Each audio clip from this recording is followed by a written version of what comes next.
আসসালামু আলাইকুম। কিসের আসসালামু আলাইকুম?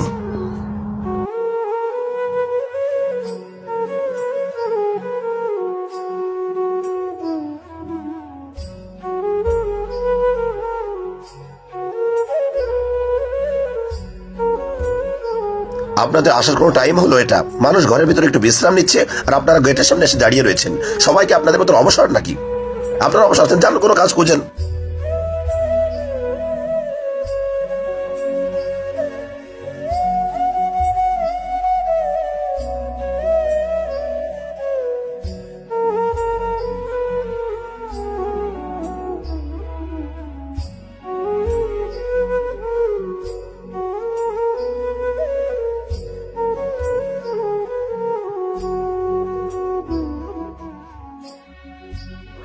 নিশ্চয়ই আল্লাহ ধৈর্যশীলদের সাথে আছেন। أسمو وأجتاز السماء جلالا فأزيد أسراب الغيوم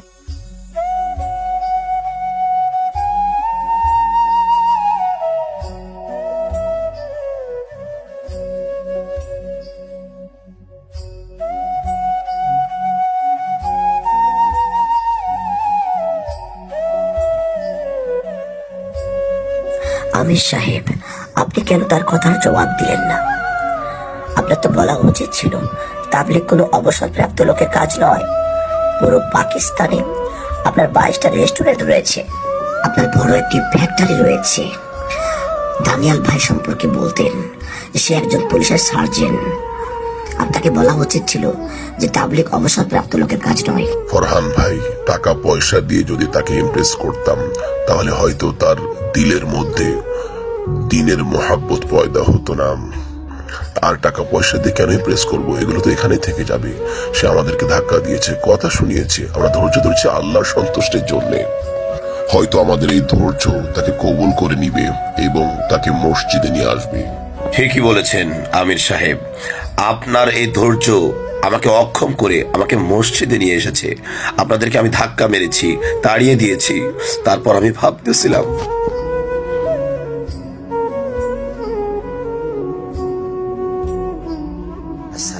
কিসের আসসালামু আলাইকুম? আপনাদের আসার কোনো টাইম হলো এটা? মানুষ ঘরের ভিতরে একটু বিশ্রাম নিচ্ছে আর আপনারা গেটের সামনে এসে দাঁড়িয়ে রয়েছে। সবাইকে আপনাদের মতো অবসর নাকি? আপনারা অবসর আছেন, যান কোনো কাজ খুঁজেন।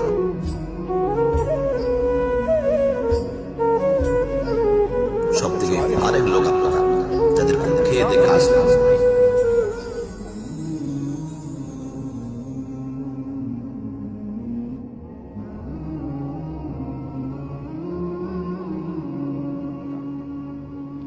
আমির সাহেব, আপনি চাইলে আপনি আমাকে ধাক্কা মারতে পারতেন, আমাকে মন্দ বলতে পারতেন, আমাকে ইনসাল্ট করতে পারতেন, কিন্তু আপনি সেটা করেননি। আপনি ধৈর্য ধারণ করেছেন।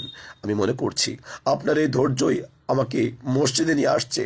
আর আমি এই সুন্দর ইসলাম ধর্মকে গ্রহণ করে নিচ্ছি। এখন থেকে আপনাদের সাথে আমি আছি।